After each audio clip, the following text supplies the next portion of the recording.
This is Pass or Fail, CONMEBOL South America edition, taking a look at how all 6 sides from that confederation performed at this most recent FIFA World Cup in 2026 and giving them a grade. Simple, straightforward, brief, pass or fail. Let's dive right in. Starting off with Brazil, the 5-time world champions, who remain at the top of the FIFA World Cup historical standings after this summer, still with an unmatched number of trophies. But this was a very disappointing World Cup for the Brazilians here, in my opinion. I think that Carlo Ancelotti's call-up of Neymar proved to be exactly what skeptics feared, which was a waste of a selection in this 23-man roster. Neymar barely saw the pitch. When he did see the pitch, he seemed out of it and out of shape. My cat just knocked a bucket down over my head, well, to my right. And I don't understand why João Pedro didn't come to this tournament. Neymar was just a pressure propaganda choice that maybe Carlo Ancelotti succumbed to pressure to call up. It's just a waste of a World Cup spot. Yeah, he got a goal with the final action against Norway with a penalty, but it was a really sad way for him to go out.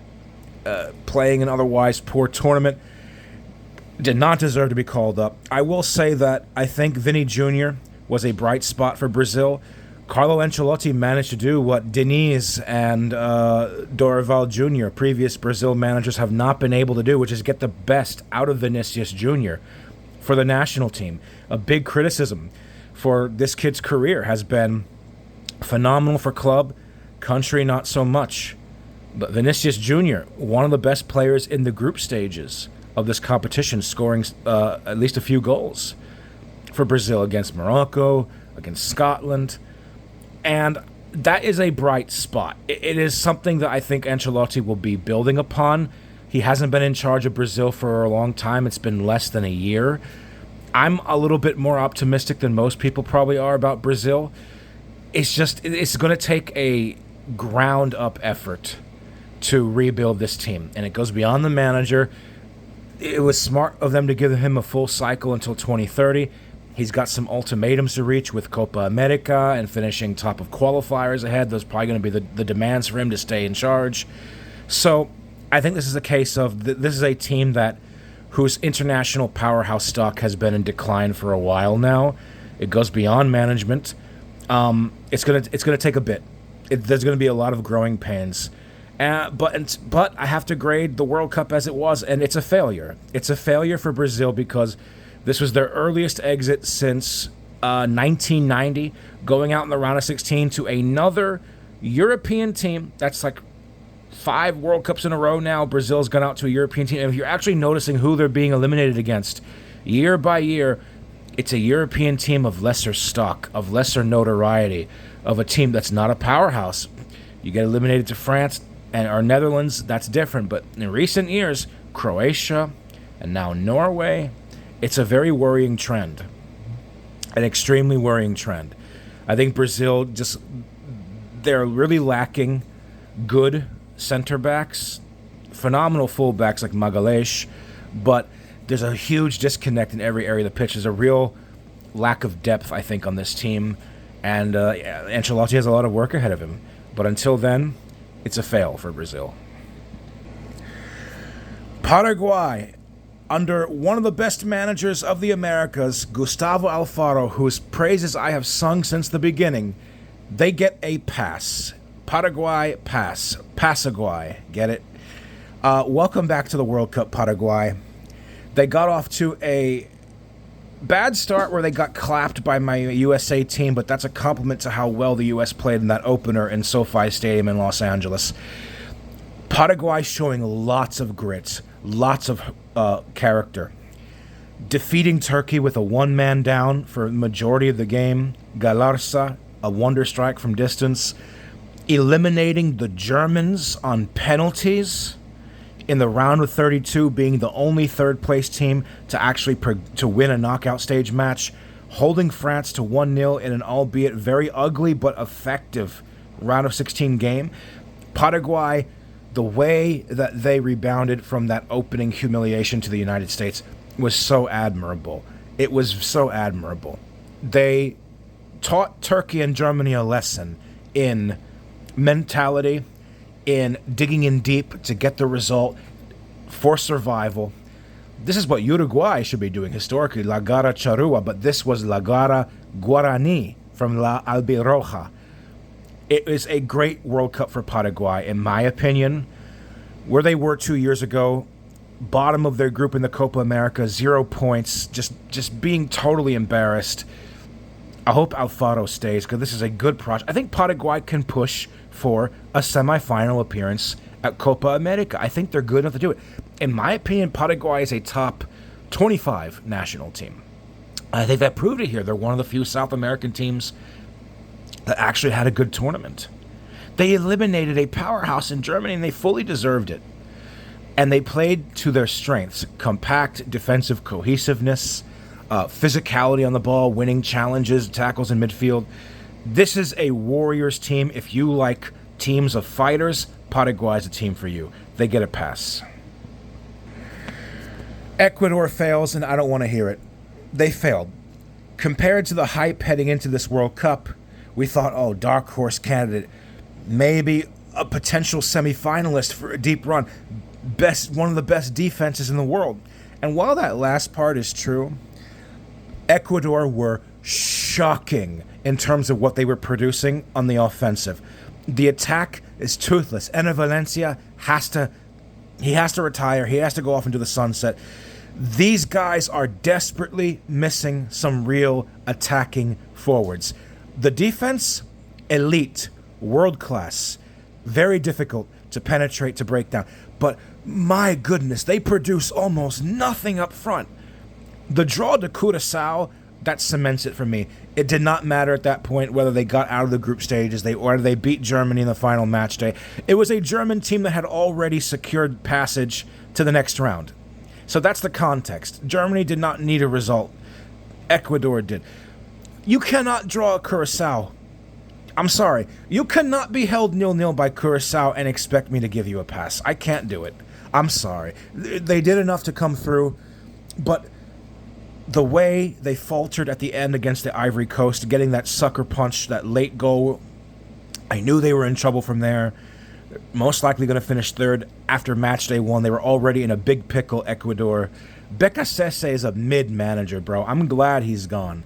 He's a mid-manager, bro. He needs to go surf on the beach or something. He looks like a surfer dude with his long hair. No disrespect. These guys cannot find the back of the net to save their lives. And the match against Mexico at Azteca, that was over within the first 32 minutes. Where Mexico took a 2-0 lead, and they were just totally outclassed. Totally outclassed. I can't give Ecuador a pass here. Moving forward, Ecuador needs a striker. And I don't know how they're going to do it, Copa America. Maybe if they host it, they'll be with a chance. But historically, Ecuador does not do well at Copa America. They've never won it.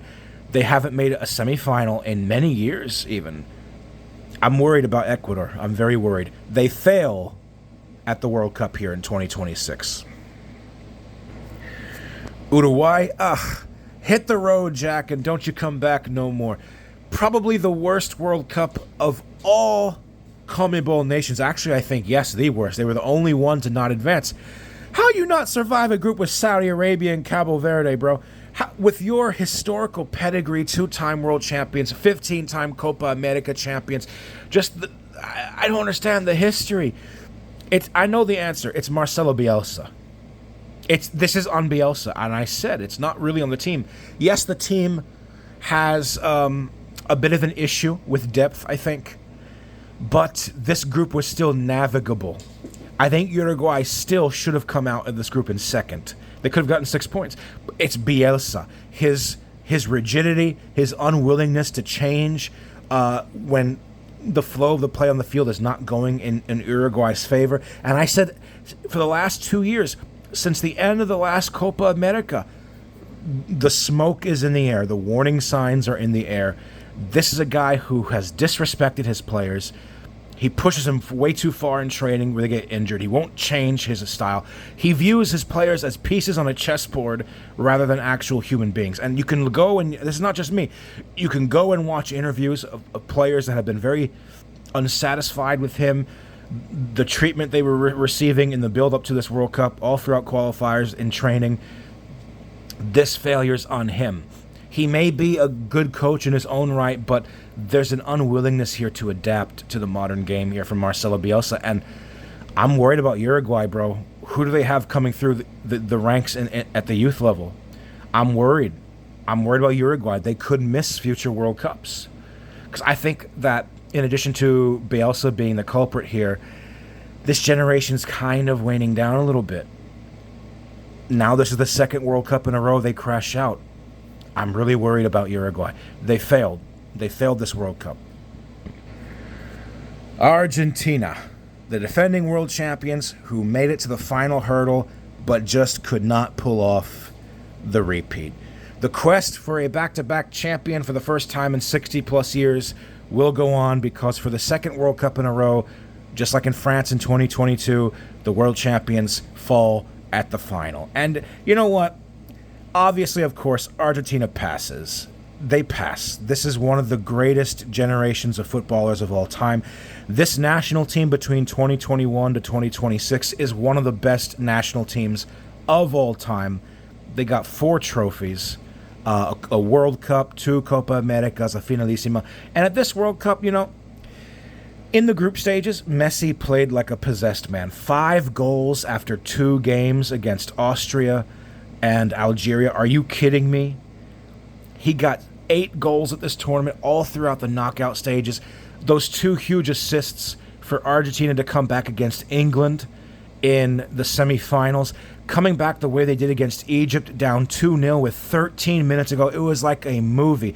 These guys will not lay down. I've said Argentina are mentality monsters, and I'll go ahead and say this.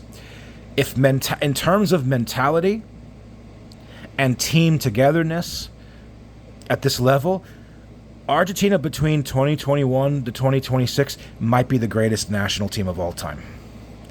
The way they came back when they were in a hole against Cabo Verde, with Switzerland, Egypt, England, they just would never lay down. They even took Spain to extra time, and they almost took it to penalties. And yes, they were completely dominated against Spain in that final. Could barely get out of their own half.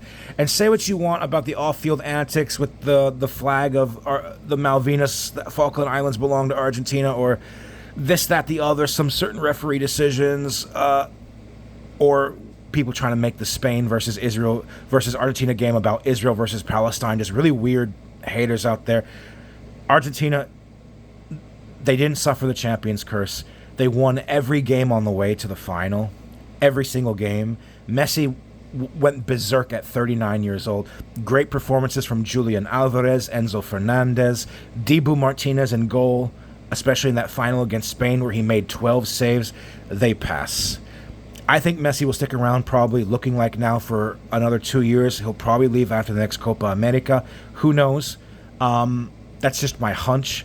But these guys, it sucks to lose a final, but they should hold their heads up high. They're one of the greatest national teams, generations of all time. Pass.